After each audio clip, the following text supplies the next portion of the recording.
Les podcasts du Figaro. Chérie par les uns et honnie par les autres, la période des fêtes de fin d'année charrie son lot d'espérance, d'angoisse et de délicieux paradoxes. Parmi les plus grandes appréhensions, celle de devoir d'une part se serrer la ceinture pour faire face aux achats de cadeaux et victuailles, et de l'autre, de devoir faire sauter 1 ou 2 boutons après le 2e digestif.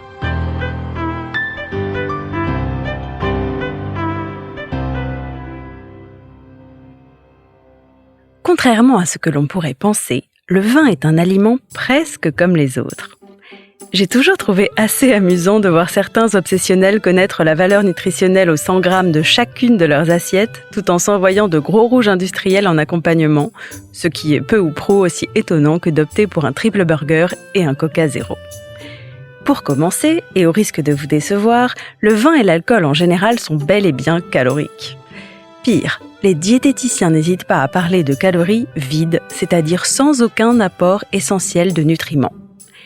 Mais une fois que l'on a bien métabolisé cette cruelle information, il est temps de se poser les bonnes questions. Ainsi, tous les alcools ne sont pas égaux sur la balance et les fourches codines des experts de la nutrition oublient parfois qu'à quantité similaire, certaines boissons s'avèrent moins dommageables que d'autres pour conserver la ligne. Pour commencer, une règle d'or.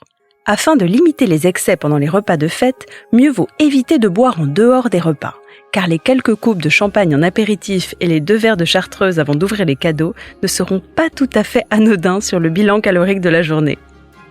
En se limitant à 1 verre à l'apéritif, puis un autre à chaque étape de l'entrée au dessert, l'appétit se régulera de lui-même, l'ensemble sera plus digeste et il y a assez peu de chances de voir un quelconque changement sur la balance à long terme, le corps étant assez autonome pour se réguler tout seul.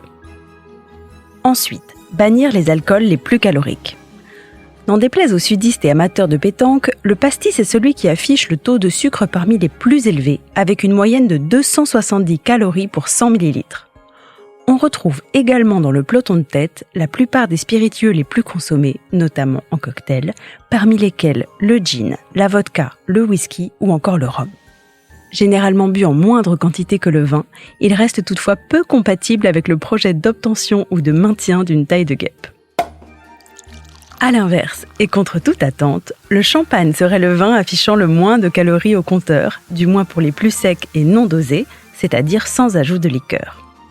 Un brut se situera donc aux alentours de 70 calories pour 100 ml, tandis qu'un doux fera grimper la note jusqu'à 120 calories. Si la mode des vins rosés à la robe quasi transparente et celle des blancs secs découlerait davantage d'un biais psychologique, laissant croire qu'ils figuraient parmi les plus légers, la vérité est tout autre, puisque la plupart des vins rouges ne contient que 85 calories au 100 ml, quand nombre de rosés et vins blancs se situent légèrement au-dessus. Sans oublier que la teneur du vin rouge en resveratrol, un composé végétal auquel on prête le potentiel de stimuler la santé et d'empêcher une certaine enzyme de transformer le glucose en sorbitol, un alcool sucré, fait de lui une boisson à privilégier en période de fête, à condition bien sûr de ne pas se resservir lampé à chaque bouchée. Enfin, rappelez-vous qu'il est parfaitement inutile et contre-indiqué de s'imposer une diète stricte avant Noël, à moins de vouloir justement renflouer un peu vos bouées. En mettant votre organisme dans un état de stress et donc de frustration, il y a de fortes chances pour que vous vous jetiez à corps perdu sur le sauterne et les petits fours le soir du réveillon.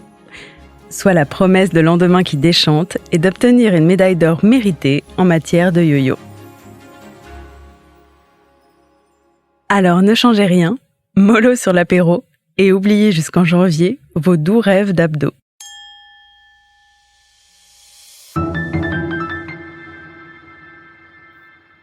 Merci d'avoir écouté ce podcast. Je suis Alicia Doré, journaliste et responsable éditoriale du Figaro Vin, et vous pouvez nous retrouver sur Figaro Radio, le site du Figaro et sur toutes vos plateformes d'écoute. À bientôt.